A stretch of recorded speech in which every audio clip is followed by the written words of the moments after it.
How to delete all Google activity history.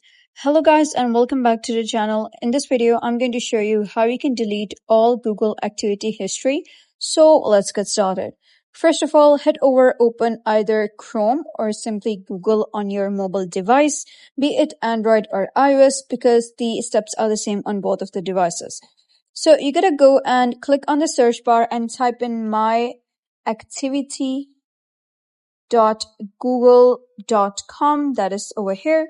Simply click on that and then you will be redirected to this interface. If you're not signed in, it will ask you to sign in with your account. Once done, you'll be able to see something like this.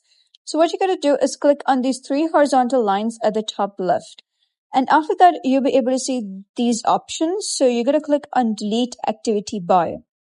Once you click on that, you will be redirected to this page. So you can delete activity by last hour, last day, all time or custom range. So for example, if you wish to delete all of the activity, you gotta click on all time. So let us click on all time and then you'll be redirected to here. So you can simply select the activity for which application you wish to delete. If you want to delete for all, you can simply click on next and head over and your Google activity will be deleted. As simple as that. That is how you can delete all Google activity history. So if you found this guide helpful, give it a thumbs up and don't forget to subscribe for more helpful tutorials. I'll see you in the next video.